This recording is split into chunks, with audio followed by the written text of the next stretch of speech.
Hello students, आज हम class 9th का मोशन चैप्टर का 5th क्वेश्चन करने वाले हैं, जो कि है a driver of a car travelling at 52 kilometre per hour applies the brakes and accelerate uniformly in the opposite direction. The car stops in 5 seconds. Another driver going at 3 km per hour in another car applies his brake slowly and stops in 10 seconds. On the same graph paper, plot the speed versus time graph of for the two cars. Which of the two cars traveled farther after the brakes were applied?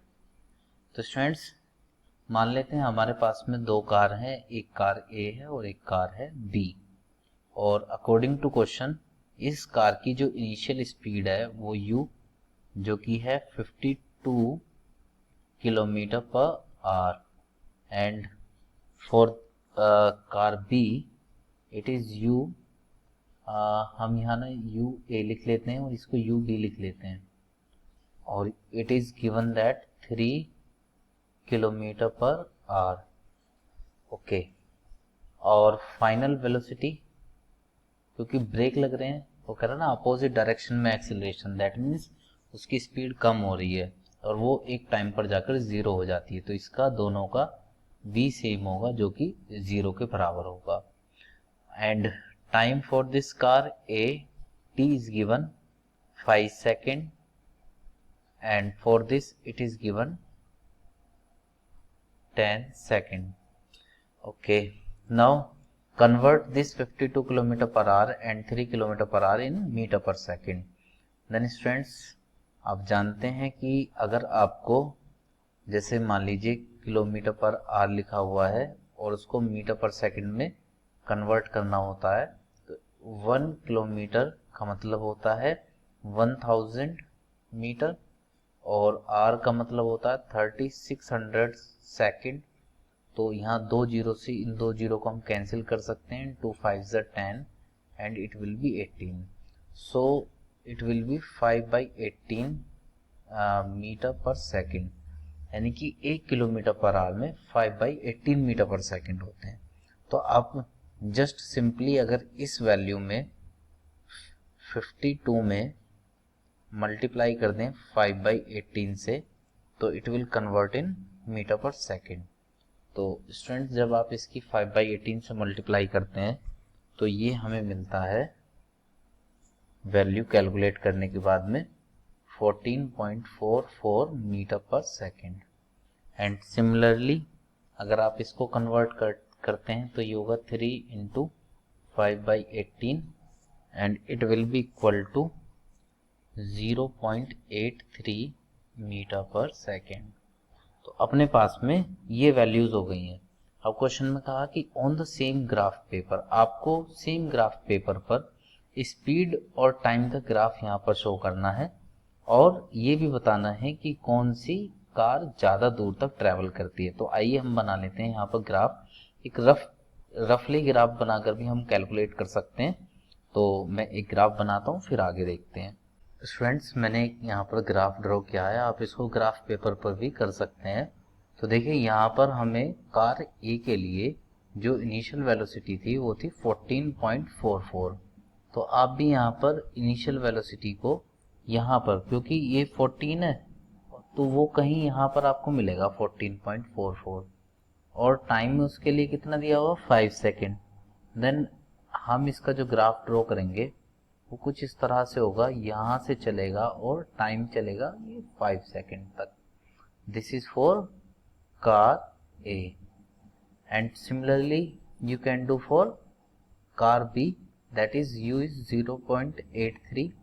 तो आप यहाँ पर जो 0.83 हमें यहाँ मिलेगा कहीं और टाइम में 10 सेकेंड, तो वो आप इसको ऐसे मिला लीजिए. तो ये किसके लिए है? ये है कार बी के लिए. तो अब हमें यहाँ निकालना है कि डिस्टेंस किसके द्वारा ज़्यादा चली जाएगी, कार ए के या कार बी के. तो जो डिस्टेंस ट्रेवल्ड होती है वो आप यहाँ पर किसके हेल्प से निकाल सकते हैं. आप अगर इस ग्राफ का एरिया निकालते हैं, कार ए के लिए निकालते हैं एरिया, तो वो निकल कर आएगा कार ए के लिए डिस्टेंस, और कार बी के लिए एरिया निकालते हैं तो कार बी के लिए डिस्टेंस आती है। तो आप यहाँ लिख सकते हैं कि distance travelled by car A, distance travelled by car A, तो वो किसके बराबर होगा, वो होगा एरिया के बराबर।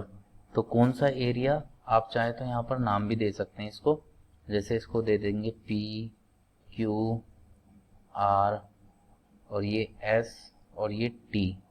तो आप अगर पी क्यू आर का एरिया निकालते हैं तो area of triangle P Q R, तो वो डिस्टेंस के बराबर होगा। तो ये कितने के बराबर होता है, 1/2 बेस जो कि पी क्यू होगा, and height it will B P R. तो 1/2 एंड पी क्यू यहाँ से यहाँ तक का 5 है, और पी आर की जो वैल्यू है वो यहाँ से यहाँ तक 14.44 है। जब आप इसको कैलकुलेट करते हैं तो कैलकुलेशन के बाद हमें मिलती है 36.1 मीटर।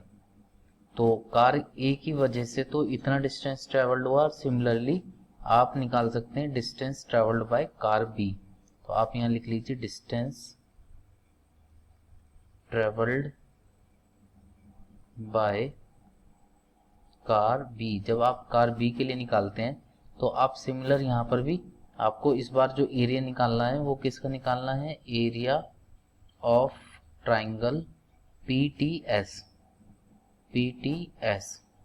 तो ये किसके बराबर होता है, 1/2 and base will be equal to PS, and इसका जो हाइट होगा वो होगा PT। तो 1/2 बेस टाइम को दिखाता है जो कि 10 सेकेंड है, एंड PT इसके यहाँ से यहाँ तक की जो ये स्पीड है जो कि थी 0.83। तो यहाँ पर आप इंटू 0.83, तो जब आप इसको मल्टीप्लाई करते हैं सॉल्व करने पर हमें मिलेगा 4.15 मीटर। तो हमें क्वेश्चन में ये पूछा गया था कि कौन सा ज़्यादा चलेगा। अगर आप यहाँ पर देखें तो क्वेश्चन था which of two car travelled farther up after the brakes were applied. तो इन दोनों में से कौन सी जो है कार ज़्यादा डिस्टेंस ट्रेवल करती है। तो आप देख सकते हैं कि कार ए के लिए जो हमने कैलकुलेट किया वो आया 36.1। तो इसका आंसर होगा कि कार ए ज़्यादा ट्रेवल करेगी कार बी से। तो हम यहाँ लिख सकते हैं that is car A travelled more distance than car B after brakes were applied. तो ये हमारा इस क्वेश्चन का आंसर हुआ। Thank you students.